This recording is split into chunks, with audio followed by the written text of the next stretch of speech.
lo que no se puede permitir es que una entidad pública sirva para blanquear lo que puede ser un robo, un lavado de activos. Salten las alarmas cuando una sola persona, una misma persona concurrió 230 veces en un año a empeñar especies, ¿no? Eso que no te llame la atención, además que no haya retiro de la especie, el desparpajo que tiene el delincuente de llegar, robar una joya y llevarla a una institución del Estado, esto te habla de un delincuente que simplemente no tiene ningún respeto ni le importa el Estado y sabe que no va a pasar nada. El tema que nos convoca con usted, senador, es el tema de la tía rica. ¿Qué pasó? ¿Por qué? ¿Cómo llegamos a eso?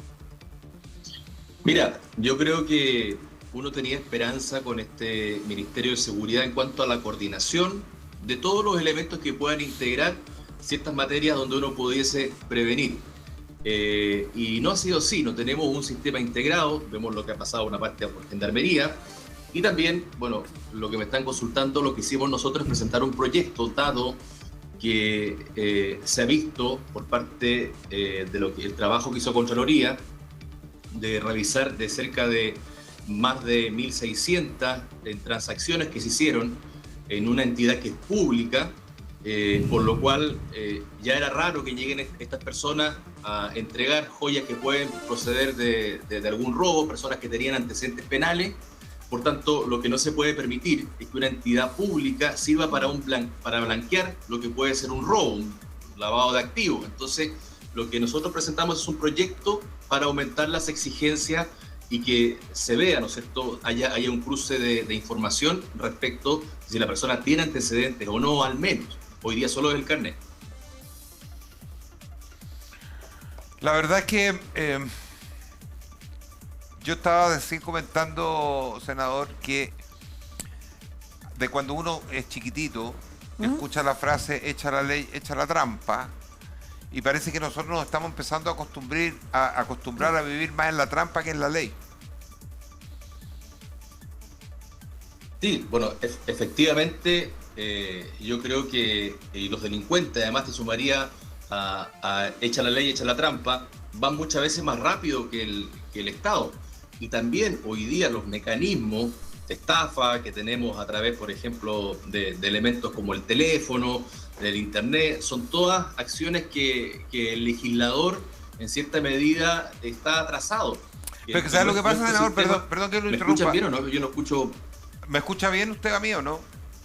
Muy bajito, pero logro entender. Lo que le quería decir, más que el tema solamente de los delitos, acá nosotros ya nos empezamos a acostumbrar de una manera en que cuando uno ve que existen tantos casos de corrupción que se empiezan a extender de una manera en que, yo no sé, pero de pronto estamos viendo que las licencias falsas, el tema ahora de la tía rica, corrupción en Gendarmería, corrupción en la policía, corrupción en el Poder Judicial, y la gente empezó a acostumbrarse a vivir haciendo trampa. Entonces nos falta el que se quiere colar en la fila del supermercado, nos falta el que quiere hacer la trampita para tratar de quedarse con un vuelto, o decir, o comprar un producto y después tratar de devolverlo para que le devuelvan la plata.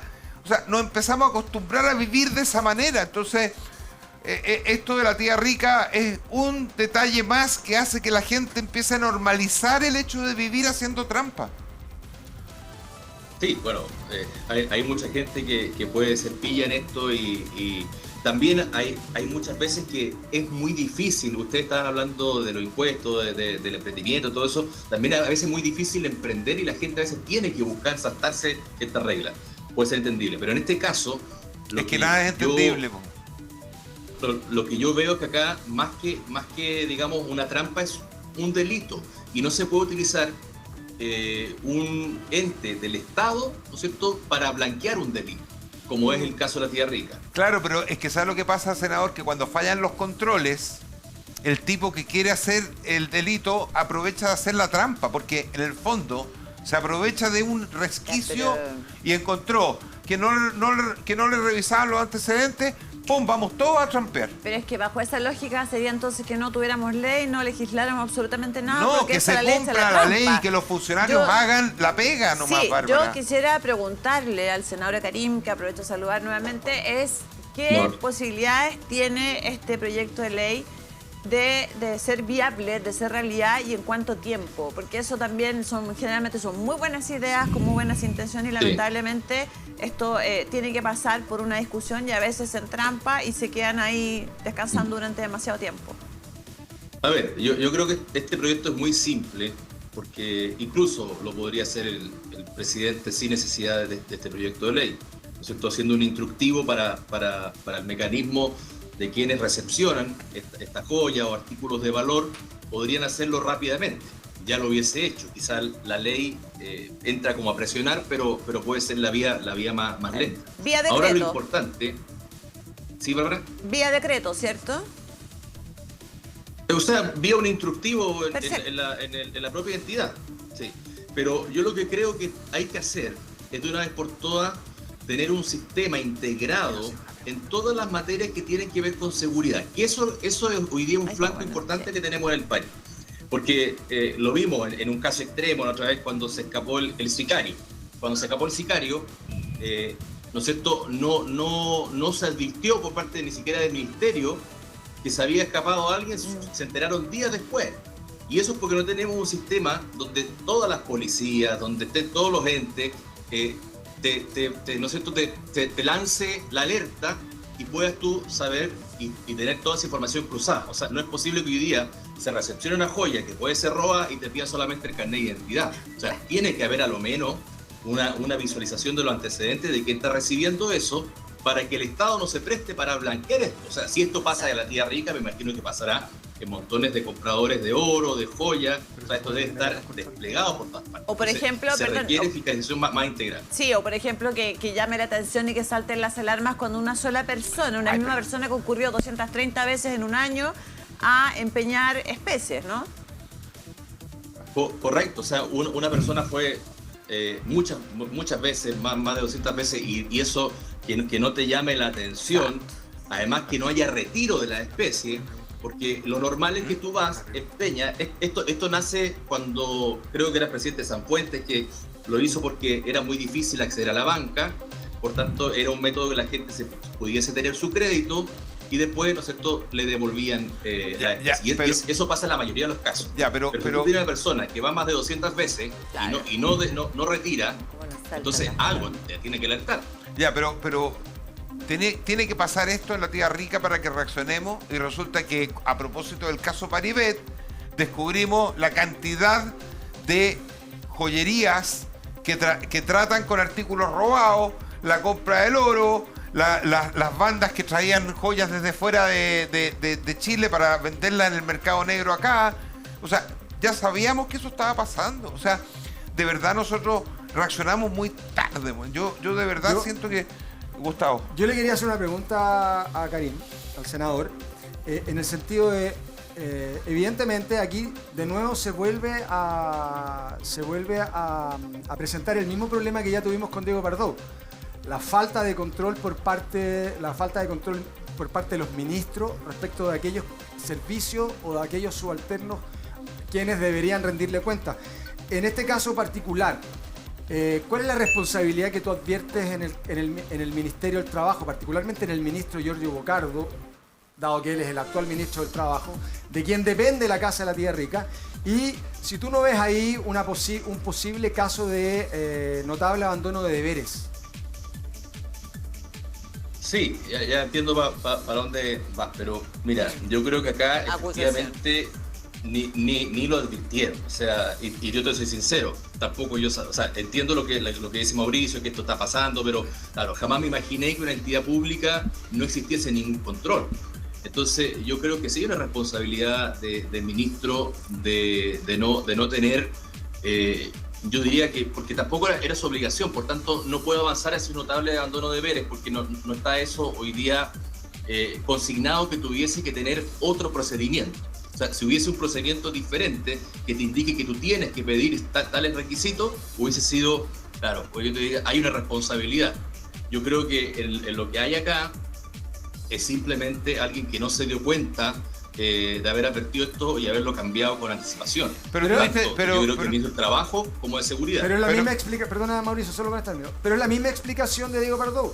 Yo no sabía, no sé lo que estaban haciendo ¿cómo se llama? Los organismos técnicos que vendían de él. En definitiva, al final, yo creo que tenemos un problema como Estado de falta de control respecto de las obligaciones que el Estado tiene al prestar su servicio. Eso es mi punto nada más. No, yo lo que quería agregar es lo siguiente, Rodrigo. El presidente Lagos, la primera acción que tomó cuando asumió el cargo fue decir: yo quiero digitalizar el país, hay que anticiparse a lo que viene. Estamos hablando. Entonces él lo primero que hizo, y me tocó participar en aquello, fue que la banca a distancia del Banco Estado se puso en Lota. ¿Por qué? Porque Lota estaba deprimido y como hoy día existía el internet, entonces hagamos la primera banca telefónica a distancia en Lota para el Banco Estado. Y ahí se entendió, porque el presidente veía que la digitalización y el tema del internet venía y era una revolución que había que adoptar y que había que trabajar para ello. Lo mismo sucedió con las concesiones y logró que el país en 4 años se modernizara muchísimo. ¿Cómo es posible que nosotros hoy día, Rodrigo, y te lo pregunto por lo que está diciendo el senador, tengamos un país tan precario en materia de información y de interconexión entre las instituciones del Estado? Sí, bueno, ¿cómo están? Un agrado volver a este canal y a este programa que tan bien lo pasamos en alguna oportunidad. Otras no tanto, pero bueno. No tanto, pero bien. Oye, saludo al senador y a todos los panelistas, a Gustavo y a Carlos. Evidentemente lo que hay acá es un tema de falta de control, pero yo no pondría el grito en el cielo tan fuerte aún.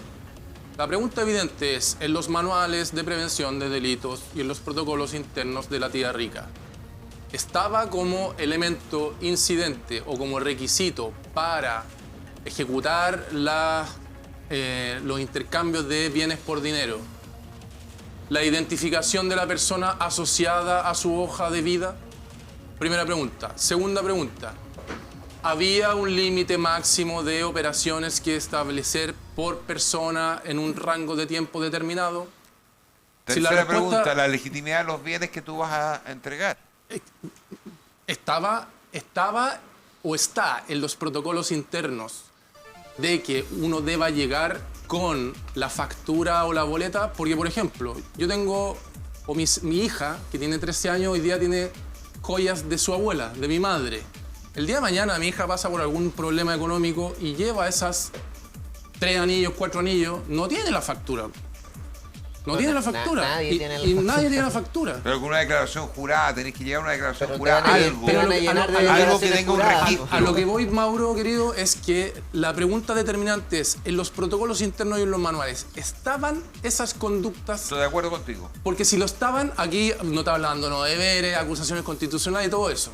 Si no estaban, es un problema respecto del cual hay que solucionarlo de cara al futuro. Sí, pero está bien, Rodrigo, pero a ver, esto da cuenta, sin duda alguna, la frivolidad con que, y eso es algo que probablemente hay que revisar en una cuestión mucho más profunda como una eventual modificación del Estado, una modernización del Estado. Pero efectivamente, si yo estoy viendo que están robando, o sea, es como, a ver, es como que el funcionario tú le digas, mire, ¿sabe qué? Usted va en el auto, usted tiene que ver si hay luz roja y cuando le dé la roja para. Resulta que se enfrenta a un signo pare, pero como no es luz roja, llega y pasa y genera un accidente y mata gente. Esta no es mi pega. Esta no es mi obligación. A mí me dijeron que tenía que parar frente a una luz roja. Yo entiendo que la lógica en materia, en la administración del Estado y en la ley de los funcionarios públicos es hacer exactamente lo que les está permitir. Es que esto no puede ser una responsabilidad de un funcionario. Esto tiene que ser una política de Estado. Y a eso es lo que voy, senador. El Estado se ha primitivizado. O sea, lo que tú ves, Mauricio, primero la respuesta a lo que dice Rodrigo, claro, todas las respuestas son no. No estaba esto regulado. O sea, no estaba esto consignado, por tanto, no cabería, no estaba hablando de deberes, acusaciones, nada, porque eso no estaba consignado. Imagínate. Ahora, el desparpajo que tiene el delincuente de llegar, robar una joya y llevarla a una institución del Estado, esto te habla de un delincuente que simplemente no tiene ningún respeto ni le importa el Estado y sabe que no va a pasar nada. O sea, esto es más profundo. ¿Por qué un delincuente llega a una institución del Estado a entregar una joya? Es como que si yo robo un auto y se lo voy a vender a Carabineros para que lo use como una unidad móvil, ¿no es cierto? O sea, es lo mismo. O sea, acá simplemente el delincuente no tiene ningún temor en llegar allí y encontró una alternativa para poder blanquear algo que estaba robado. Entonces, ¿hay que regularlo? Sí. Ahora, la profundidad de la regulación, el caso que colocaba Rodrigo, claro, porque uno puede tener joyas muy antiguas, por tanto, tiene que haber algún método, a lo menos, que se vea la reiteración de la conducta o también los antecedentes penales, que hay un cruce de eso. No sé si la factura sea un elemento, porque muchas veces la gente tiene joyas heredadas que no tienen una documentación y van a ser un caso excepcional, pero a lo menos tener un registro como corresponde. Hoy día tú llevas la joya, llevas el carnet y no hay nada más que eso. Entonces, evidentemente, esto se prestaba para alimentar esta conducta. Y me imagino, ¿no es cierto?, que ante eso tenemos el informe 2023-2024, 2024-2025, me dicen que es peor la conducta. O sea, estamos viendo allí algo que se empezó a incubar, pero que cuando Contraloría entregue el informe que tiene, esto va a ser peor.